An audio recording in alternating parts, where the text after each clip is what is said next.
자, 지금부터 여러 가지 사례를 통해서 보훈처가 하는 주장이 거짓말이라는 사실을 입증해 보도록 하겠습니다. 먼저 신문 기사를 좀 보겠습니다. 충북 남부 보훈지청의 국수배달 프로젝트의 성과 해가지고 6.25 전몰군경 자녀 유족 재등록.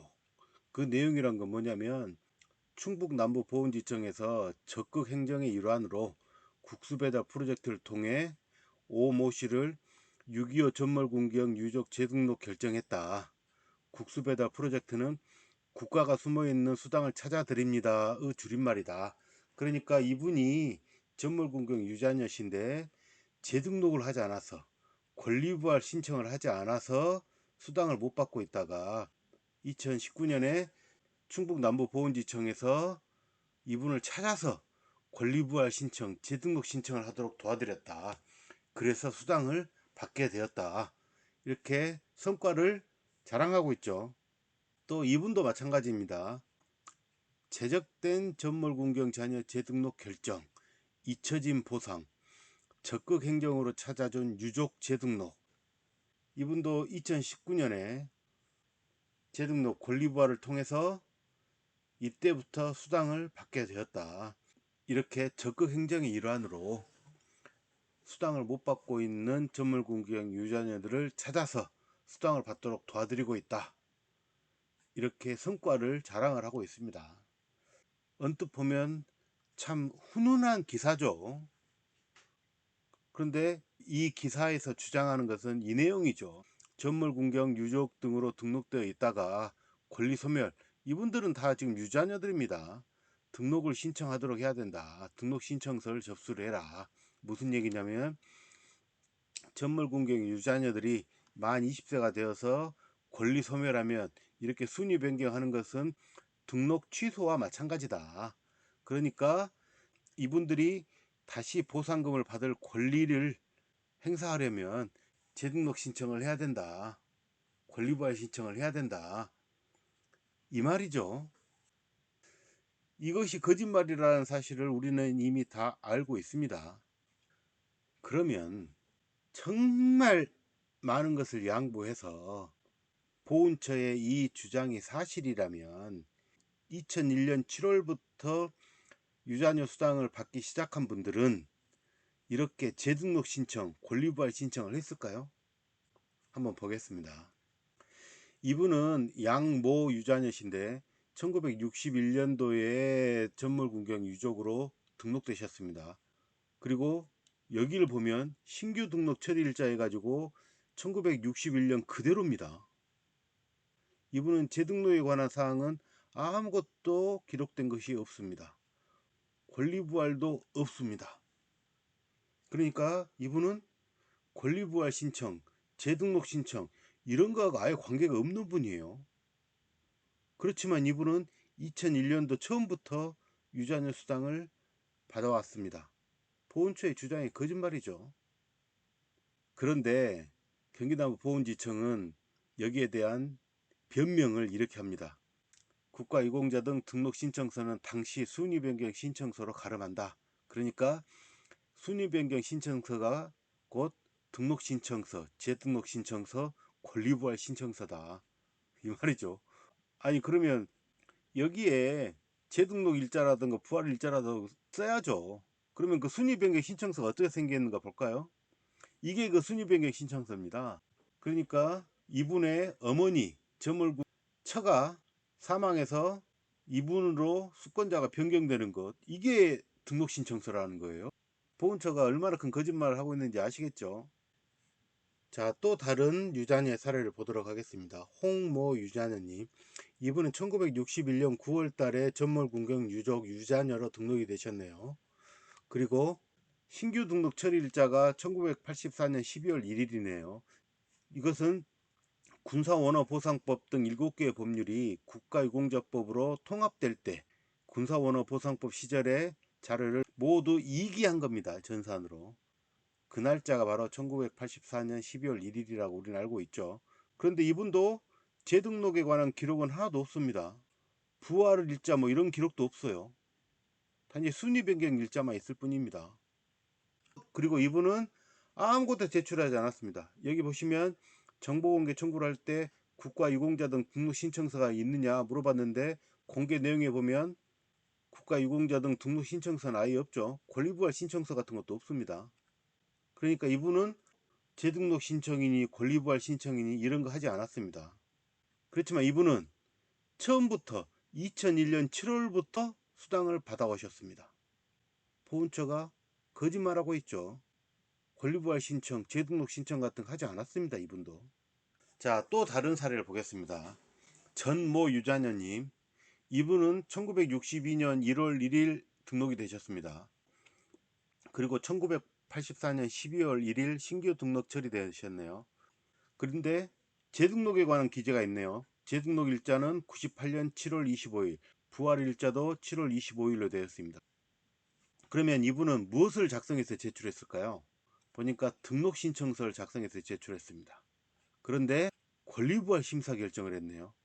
그러니까 제출한 서류는 등록 신청서인데 심사 결정은 권리부활 심사 결정을 했어요. 그래서 이 권리부활 심사 결정이 바로 재등록이다. 이렇게 보훈처에서 주장하는 하나의 사례라고 볼 수 있습니다. 그렇다면 이분의 유족 중에 등록일은 재등록 일자 1998년 7월 25일로 변경되었을까요? 아닙니다. 그대로 1962년 1월 1일입니다. 그리고 저는 장담합니다. 이분이 국가유공자 유족 확인서라는 서류를 떼어보면 거기에도 등록 일자는 1962년 1월 1일로 그대로 있습니다. 왜냐하면 이 부활 일자, 재등록 일자 이런 것은 국가유공자법에 없는 내용입니다. 그렇기 때문에 국가유공자법에 있는 등록일을 바꿀 수가 없는 것입니다. 그러면 또 다른 사례를 볼까요? 이분은 순직군경 유족이신데 1967년 2월 24일 날 등록이 되셨네요. 그리고 신규 등록 처리 일자는 1984년 12월 1일이고 여기 재등록 일자가 1994년 12월 28일로 나와 있습니다. 그래서 부활 일자도 1994년 12월 28일로 되어 있죠. 그런데 뭔가 좀 이상한 게 나오죠. 순위 변경 일자가 94년 7월 12일입니다. 그러니까 부활 일자, 재등록 일자는 12월 28일인데 그 전에 이미 순위 변경이 이루어졌죠. 뭔가 좀 말이 앞뒤가 안 맞죠. 무슨 등록이 된 다음에 어떤 순위 변경이 이루어져야지 순위 변경이 이루어지고 나서 등록을 합니까? 그래서 이분은 어떤 서류를 작성해서 제출했는지 봤더니 이분도 등록 신청서를 작성해서 제출했네요. 그런데 권리부활 심사 결정을 했네요. 그러니까 등록 신청서를 작성해서 제출했는데 권리부활 심사를 했고 그것이 바로 부활 일자다. 그것이 바로 재등록 일자다 이렇게 주장하는데 그렇다면 이분의 유족증의 등록일은 1994년으로 변경되었을까요? 변경되지 않았습니다. 그대로입니다. 그리고 저는 또 장담합니다. 이분이 국가유공자 유족 확인서를 떼어보면 거기에 등록일자는 그대로 1967년 2월 24일입니다. 또 다른 사례를 보겠습니다. 김모 유자녀신데 1962년 1월 1일 등록되셨네요. 그리고 신규 등록 처리 일자는 1984년 12월 1일입니다. 그런데 이분은 재등록에 관한 기록이 하나도 없습니다. 그리고 이렇게 권리 부활에 관한 기록도 하나도 없습니다. 그러니까 아무것도 안 낸 것 같죠. 그런데 이분은 이렇게 권리부활 신고서라는 걸 작성해서 제출했습니다. 90년 2월 26일. 그리고 이렇게 권리부활 심사 결정을 합니다. 그렇다면 보훈처의 주장대로 권리부활 신청이 재등록 신청이면 여기에 90년 2월 26일이라고 기재를 해야 되겠죠. 그런데 여기에 아무런 기록도 없습니다. 90년 2월 26일은 단지 순위 변경 일자라고만 나옵니다. 그러니까 이분이 제출한 권리부활 신고서 그리고 권리부활 심사 결정은 재등록도 아니고 부활도 아니고 그냥 순위 변경일 뿐입니다. 지금 또 다른 이모 유자녀의 사례를 보겠습니다. 이분도 1961년도에 등록이 되셨고 신규 등록 처리 일자는 84년 12월 1일입니다. 그런데 재등록 일자가 1985년 8월 29일로 되어 있네요. 그리고 부활 일자가 1985년 8월 29일로 되어 있습니다. 그러면 이분은 어떤 서류를 작성해서 제출했느냐? 권리부활 신고서를 작성해서 제출했습니다. 그리고 권리부활 심사 결정을 했습니다. 그래서 이렇게 권리부활 신청을 한 날짜가 권리부활 일자고 그 날짜가 재등록 일자랍니다. 앞에서 봤던 이 김모 유자녀가 냈던 권리부활 신고서와 권리부활 심사 결정은 재등록도 아니고 부활도 아니고 단지 순위 변경 일자일 뿐인데, 여기 이렇게 이모 유자녀가 낸 권리부활 신고서와 권리부활 심사 결정은 재등록이고 권리부활이랍니다. 그렇다면 이분의 유족증의 등록일은 변경이 되었을까요? 변경되지 않았습니다. 61년도의 등록일을 그대로 유지하고 있습니다. 그리고 저는 장담합니다. 이분이 국가유공자 유족 확인서를 떼어보면 등록일은 그대로 1961년도입니다. 이쯤 돼서 그런 생각을 하신 분들이 있을 수 있어요. 그래도 맨 마지막에 권리부활 신고서라는 걸 2명이나 써서 냈으니까 이 권리부활 신고라는 게 전혀 근거가 없는 것은 아닌 것 같다, 이렇게 생각하실 것 같은데 그렇지가 않습니다. 이 권리부활 신고서는 허위 공문서입니다. 모든 공문서는 이 왼쪽 상단에 별지 서식 번호가 나오도록 되어 있습니다. 볼까요? 여기 보면 심사결정서에 별지 서식 번호 3-1이라고 나와 있죠. 등록신청서는 별지 2호 서식이라고 나와 있죠. 그런데 권리부활 신고서에는 아무것도 적혀 있지 않습니다. 왼쪽 상단에. 여기도 그렇죠. 왼쪽 상단에 아무것도 없죠. 여기에가 별지 서식 번호가 나와야 됩니다. 그런데 없죠. 그러면 여기 있는 말은 맞을까요? 이렇게 되어 있습니다. 국가유공자 예우 등에 관한 법률 제5조 및 제13조에 의하여 위와 같이 신고합니다, 이렇게 되어 있어요. 그래서 그 당시의 법률 제5조와 제13조를 가져왔습니다. 제5조는 유족 등의 범위, 이 법에 의하여 보상을 받는 국가유공자의 유족 또는 가족의 범위는 다음과 같다 해가지고 배우자, 자녀, 부모 이렇게 쭉 나와 있죠. 이렇게 쭉 나와 있습니다. 그렇지만 아무리 봐도 권리부활 신청이나 권리부활 신고를 해야 된다는 말은 없습니다. 어떤 신청이나 신고를 해야 된다는 말 자체가 없어요. 13조는 연금 지급 순위입니다. 연금을 받을 유족의 순위는 이렇게 해가지고 우리가 방금 봤던 5조 1항 각 호에 규정된 순위에 의한다. 연금을 받을 유족이 사망한 때, 국가유공자와 친족관계가 소멸된 때, 국적을 상실한 때, 1년 이상 계소의 행방불명인 때는 그 다음 순위 유족에게 이를 지급한다. 여기 어디에 권리부활 신청이니 신고니 이런 말이 있습니까? 아무리 찾아봐도 어떤 신고를 해야 된다, 이런 말은 없습니다. 그러니까 이 말도 거짓말입니다. 그래서 이 신고서 자체가 완전 거짓말인 거예요. 여기에 별지 서식 번호도 없죠. 여기에 있는 5조 13조 이것도 거짓말이죠. 이렇게 엄청난 거짓말을 해왔습니다, 보훈처가 전몰군경 유자녀들에게. 이렇게 내용을 알고 보니까 국수배달 프로젝트의 성과, 잊혀진 보상, 적극 행정으로 찾아준 유족 재등록, 이 기사가 결코 훈훈하고 좋은 기사가 아니죠. 이분들이 2001년도부터 수당을 받았어야 되는데 2019년이 돼서야 받기 시작했죠. 왜 2001년도가 아니고 2019년이냐, 그 질문에 대해서 보훈처는 뭐라고 답변합니까? 재등록, 권리부활 신청을 하지 않았기 때문이라고 답변을 하죠. 그런데 이 답변이 이렇게 쭉 보니까 다 거짓말이었죠. 그래서 저는 이 기사를 봤을 때 웃프다고 하죠. 정말 훈훈하고 미소 짓게 하는 그런 기사인 반면에 또 한편으로는 너무나 슬프고 화가 나는, 뭐라고 설명할 수 없는 미묘한 감정이 교차되는 그런 기분이었어요.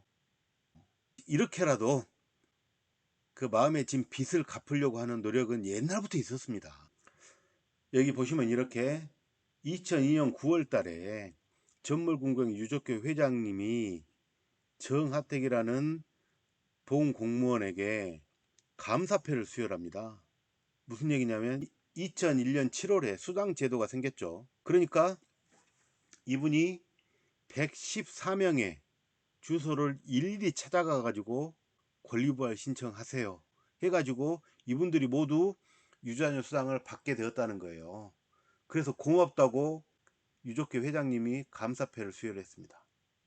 저는 이걸 보면서 이분의 심정이 어땠을까? 정하택이라는 이 보훈공무원의 심정이. 권리부활 신청이 거짓말이라는 거 알고 하시는 거죠, 이분은. 그렇지만은 그렇게라도 해서 이분들을 이렇게 찾아다니면서 이분들이 받도록 해야 그나마 마음이 편해지고 양심의 가책을 덜 느끼실 것 같아 가지고 이런 노력을 하신 겁니다. 제가 볼 때는 참 양심적인 공무원이죠. 나머지 공무원들은 뭘 했습니까? 뭘 했길래 이렇게 됩니까? 이분들은 어떻게 됐습니까? 2001년도부터 수당을 받지 못하고 이분은 2019년, 이분도 2019년, 이분은 2013년, 이분은 2018년 그때서야 수당을 받기 시작했습니다.